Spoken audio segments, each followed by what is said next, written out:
are going to discuss about interest flexibility and full employment. The classical justification of full employment as a normal situation rests on the assumption that income is spent automatically at a rate at which will keep all resources employed. Full employment ഒരു എക്കോണമിയിൽ normal situation ആയിട്ട് നിലനിൽക്കണമെങ്കിൽ ഒരു അസംഷൻ്റെ ബേസിലാണ് അത് നിൽക്കുന്നത്. ഏതാണ്? Income is spend automatically at A rate which will keep all resource employed. Income spend ചെയ്യുന്നു, automatically spend ചെയ്യുന്നു ഒരു റേറ്റിൽ ഇൻകം അങ്ങനെ ഓട്ടോമാറ്റിക്കലി സ്പെൻഡ് ചെയ്തുകൊണ്ടിരിക്കുകയാണ്. ആ റേറ്റിൽ എല്ലാ റിസോഴ്സസും ഉപയോഗിക്കുന്നതായിരിക്കും. എല്ലാ റിസോഴ്സസും ഉപയോഗിക്കുന്ന ഒരു റേറ്റിലാണ് ഇൻകം എന്ത് ചെയ്യുന്നത്? ഓട്ടോമാറ്റിക്കലി സ്പെൻഡ് ചെയ്യുന്നത്. Even if a part of income is saved it is not an obstacle to full employment. അപ്പോൾ ഇൻകത്തിലെ ഒരു ഭാഗം നമ്മൾ സേവ് ചെയ്താലും ഫുൾ എംപ്ലോയ്മെൻറ്റിന് അതൊരു തടസ്സമാവില്ല.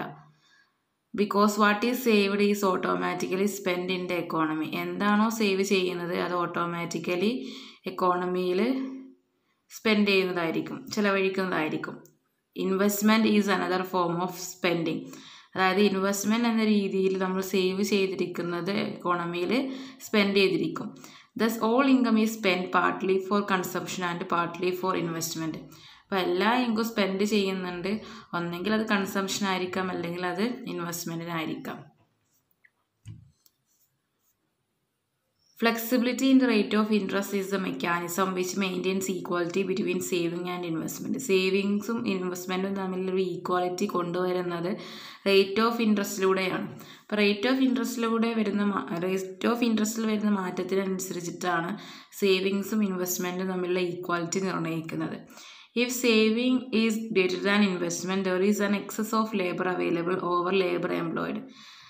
ഇൻവെസ്റ്റ്മെൻറ്റിനേക്കാൾ കൂടുതൽ സേവിങ്സ് ആണെന്നുണ്ടെങ്കിൽ എക്കോണമിയിൽ എക്സസ് ലേബർ ഉണ്ടായിരിക്കും. Excess saving over investment means that excess resource are released from the production of consumption goods over the amount of absorbed in the production of capital goods. Excess savings എന്നതുകൊണ്ട് ഉദ്ദേശിക്കുന്നത് production of consumption of goods, അതായത് consumption ഗുഡ്സിൻ്റെ പ്രൊഡക്ഷനിൽ നിന്നും excess റിസോഴ്സിലേക്ക് എവിടേക്ക് transfer ചെയ്യുന്നു? Production of capital goods. Thus if saving is greater than investment, unemployment is the result. ഇപ്പോൾ കൺസംഷൻ ഗുഡ്സിനേക്കാൾ കൂടുതൽ പ്രൊഡക്ഷൻ നടക്കുന്നത് ക്യാപിറ്റൽ ഗുഡ്സ് ആണെന്നുണ്ടെങ്കിൽ അവിടെ വീണ്ടും അൺഎംപ്ലോയ്മെൻറ്റ് ഉണ്ടാകുന്നു. അത് സേവിങ്സ് ഇൻവെസ്റ്റ്മെൻറ്റിനേക്കാൾ കൂടുതലാകുമ്പോൾ അൺഎംപ്ലോയ്മെൻറ്റ് അതിൻ്റെ റിസൾട്ടായിട്ട് വരും. The attainment of full employment is based on the assumption of flexibility in the interest rate. Full employment നമുക്ക് നേടിയെടുക്കുന്നത് ഏത് അസംഷൻ്റെ ബേസിലാണ്? Flexibility in interest rate. അപ്പോൾ ഇൻട്രസ്റ്റ് റേറ്റിൽ ഫ്ലെക്സിബിലിറ്റി ഉണ്ടായതുകൊണ്ടാണ് ഫുൾ എംപ്ലോയ്മെൻറ്റ് ഒരു എക്കോണമിയിൽ നിലനിൽക്കുന്നത് എന്ന് പറയുന്നു. സേവിങ്സും ഇൻവെസ്റ്റ്മെൻറ്റും തമ്മിലുള്ള ഈക്വാലിറ്റി കൊണ്ടുവരുന്നതും റേറ്റ് ഓഫ് ഇൻട്രസ്റ്റിൽ മാറ്റം ഉണ്ടാകുന്നത് കൊണ്ടാണ്.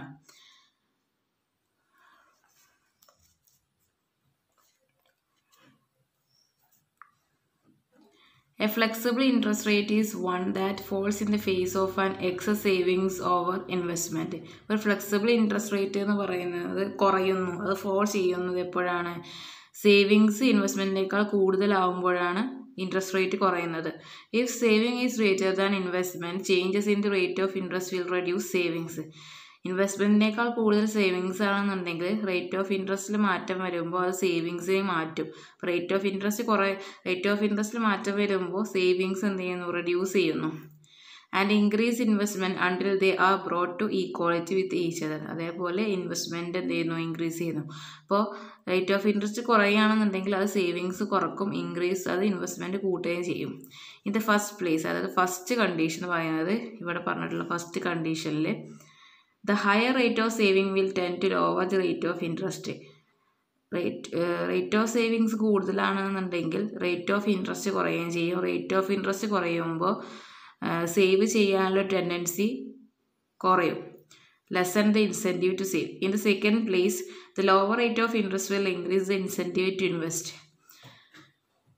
രണ്ടാമത്തെ കാര്യത്തിൽ വരുമ്പോൾ ലോവർ റേറ്റ് ഓഫ് ഇൻട്രസ്റ്റ് ആകുമ്പോൾ എന്ത് ചെയ്യും? ഇൻവെസ്റ്റ് ചെയ്യാനുള്ള ടെൻഡൻസി കൂടും. ലോവർ റേറ്റ് ഓഫ് ഇൻട്രസ്റ്റ് ആകുമ്പോൾ ഇൻവെസ്റ്റ് ചെയ്യാനുള്ള ടെൻഡൻസി കൂടും. To an extent which will absorb additional savings. അതായത് അഡീഷണൽ സേവിങ്സ് അബ്സോർബ് ചെയ്യുന്നത് വരെ. ഇപ്പോൾ സേവിങ്സ് ആയിട്ട് എടുത്തു വെച്ചത് ലോവർ റേറ്റ് ഓഫ് ഇൻട്രസ്റ്റ് ആകുമ്പോൾ സേവിങ്സ് കുറക്കും, പക്ഷേ ലോവർ റേറ്റ് ഓഫ് ഇൻട്രസ്റ്റ് ആകുമ്പോൾ ഇൻവെസ്റ്റ്മെൻറ്റ് കൂടുമല്ലോ. അപ്പോൾ സേവ് ചെയ്യാതിരിക്കുന്നത് ഇൻവെസ്റ്റ്മെൻറ്റിലേക്ക് വരും, അത് ഇൻവെസ്റ്റ്മെൻറ്റിലേക്ക് അബ്സോർബ് ചെയ്യുമെന്നാണ് പറഞ്ഞിട്ടുള്ളത്. അപ്പോൾ ഇത്രയാണ് ഇൻട്രസ്റ്റ് റേറ്റ് ഫ്ലെക്സിബിലിറ്റിയിൽ ഓർത്ത് വെക്കേണ്ടത്.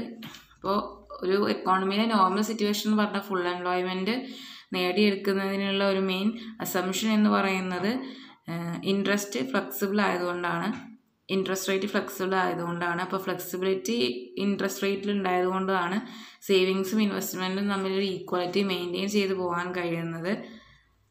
പിന്നെ എങ്ങനെയാണ് അത് വർക്ക് ചെയ്യുന്നത് എന്നുള്ളതാണ് ഇവിടെ പറഞ്ഞിട്ടുള്ളത്. ഹയർ റേറ്റ് ഓഫ് സേവിങ്സ് ആണെന്നുണ്ടെങ്കിൽ ലോവർ റേറ്റ് ഓഫ് ഇൻട്രസ്റ്റ് ആയിരിക്കും. ലോവർ റേറ്റ് ഓഫ് ഇൻട്രസ്റ്റ് വരുമ്പോൾ ഇൻവെസ്റ്റ്മെൻറ്റ് കൂടുകയും ചെയ്യും. അപ്പോൾ വീണ്ടും ഫുൾ എംപ്ലോയ്മെൻറ്റിലേക്ക് പോകും എന്നുള്ളതാണ് അതിൻ്റെ വർക്കിംഗ് ചെയ്യുന്ന രീതി. Next we move on to another concept, that is features of classical labor market. The salient features of the classical labor market are the following. എന്തൊക്കെയാണ് ക്ലാസിക്കൽ ലേബർ മാർക്കറ്റിൻ്റെ ഫീച്ചേഴ്സ് എന്നുള്ളതാണ് ഇനി പറയുന്നത്. The first one is the labor market in the classical theory is a perfectly competitive market. Labor is homogeneous and the firms purchasing the service of laborers choose their output level so as to maximize profit. ഇപ്പോൾ labour market classical തിയറിയിലെ labour market എന്ന് പറയുന്നത് perfectly competitive മാർക്കറ്റാണ്. Is perfectly competitive market. Labour is homogeneous. Labour എന്ന് പറയുന്നത് ഒരേപോലെയാണ്, homogeneous എന്നാൽ ഒരേപോലെ. And the firms purchasing the service of labourers choose their output level so as to maximise profit. Firms ഈ ഒരു ലേബറേഴ്സിനെ പർച്ചേസ് ചെയ്യും, എന്നിട്ട് അവർ മാക്സിമം പ്രോഫിറ്റും അതേപോലെ ഔട്ട്പുട്ട് ലെവലും ഇൻക്രീസ് ചെയ്യാനും വേണ്ടിയിട്ട് ശ്രമിക്കും. Second one is the labour market is characterised by the existence of full employment. Labour market next ഒരു പ്രത്യേകത എന്ന് പറയുന്നത് എക്സിസ്റ്റൻസ് ഓഫ് ഫുൾ എംപ്ലോയ്മെൻ്റ് ആണ്. Lapses from full employment are regarded as abnormal. Full എംപ്ലോയ്മെൻറ്റിൽ നിന്നൊന്ന് മാറുകയാണെന്നുണ്ടെങ്കിൽ, വ്യതിചലിക്കുകയാണെന്നുണ്ടെങ്കിൽ അത് ഒരു അബ്നോർമൽ സിറ്റുവേഷൻ ആയിട്ടാണ് പറയുന്നത്. ഫുൾ എംപ്ലോയ്മെൻറ്റിനെ ഗ്യാരണ്ടി ചെയ്യുന്ന ഒരു സോഷ്യൽ പോളിസിയാണ് ലെസേഴ്സ് ഫെയർ, അതായത് ഫ്രീ മാർക്കറ്റ്. ഗവൺമെൻറ് ഇൻ്റർവെൻഷൻ ഇല്ല. മൂന്നാമത്തേത്, in the labour market both supply and demand depend solely on the real wage. Labour മാർക്കറ്റിൽ ഡിമാൻഡ് ഫോർ ലേബർ അതുപോലെ സപ്ലൈ ഓഫ് ലേബർ ഒക്കെ ഡിപ്പെൻഡ് ചെയ്തിരിക്കുന്നത് റിയൽ വേജിനെയാണ്. റിയൽ വേജ് എന്ന് പറഞ്ഞാൽ നമ്മൾ നേരത്തെ ക്ലാസ്സിൽ പറഞ്ഞിട്ടുണ്ട്. Supply of labour is A direct function of the real wage. Supply of labour എന്ന് പറയുന്നത് it is directly related to real wage. Demand for labour എന്ന് പറയുന്നത് it is inverse function of the real wage. Fourth one is the labor market is always in equilibrium because money wage is perfectly flexible which adjusts to equate supply and demand. Labour market എപ്പോഴും ഇക്വിലിബ്രിയത്തിലാവും. എന്തുകൊണ്ടാണ്? മണി wage perfectly flexible ആണ്. അത് സപ്ലൈയെയും ഡിമാൻഡിനെയും എപ്പോഴും equate ചെയ്തുകൊണ്ടിരിക്കും. The labor market has the characteristics of an auction market in the sense that the market always clears. Labour മാർക്കറ്റിനെ ഒരു option market എന്നുള്ള രീതിയിലും കൂടെ നമുക്ക് പറയാൻ പറ്റും. എന്തുകൊണ്ടാണ്? മാർക്കറ്റ് എപ്പോഴും clear ചെയ്തുകൊണ്ടായിരിക്കും. And the fifth one is there are two types of voluntary unemployment consistent with a state of full employment in the classical labor market. രണ്ട് types of unemployment, voluntary unemployment ഉണ്ടെന്ന് പറഞ്ഞു. ഏതൊക്കെയാണ്? Frictional unemployment പോലെ structural unemployment. Frictional unemployment is unemployment between jobs. Structural unemployment is unemployment resulting from the structural decline of an industry. Frictional unemployment എന്ന് പറഞ്ഞാൽ എന്തായിരുന്നു? രണ്ട് ജോലികൾക്കിടയിലുള്ള time ഗ്യാപ്പിൽ വരുന്ന അൺഎംപ്ലോയ്മെൻ്റ് ആണ്. ഒരു ജോലിയിൽ നിന്ന് മറ്റൊരു ജോലിയിലേക്ക് മാറുമ്പോൾ അല്ലെങ്കിൽ സെർച്ച് ചെയ്യുമ്പോൾ ഉണ്ടാകുന്ന അൺഎംപ്ലോയ്മെൻ്റ് ആണ് ഫ്രിക്ഷണൽ അൺഎംപ്ലോയ്മെൻറ്റ്. സ്ട്രക്ചറൽ അൺഎംപ്ലോയ്മെൻറ്റ് എന്ന് പറയുന്നത് ഒരു ഇൻഡസ്ട്രിയിൽ എന്തെങ്കിലും തടസ്സങ്ങളോ അല്ലെങ്കിൽ തകർച്ചയോ ഉണ്ടാകുമ്പോൾ വരുന്ന അൺഎംപ്ലോയ്മെൻ്റ് ആണ് structural unemployment. Then the sixth one is, in the classical model, the level of employment is determined solely by supply factors. Classical model level of employment തീരുമാനിക്കുന്നത് ഓൺലി സപ്ലൈ ഫാക്ടേഴ്സ് മാത്രമാണ്.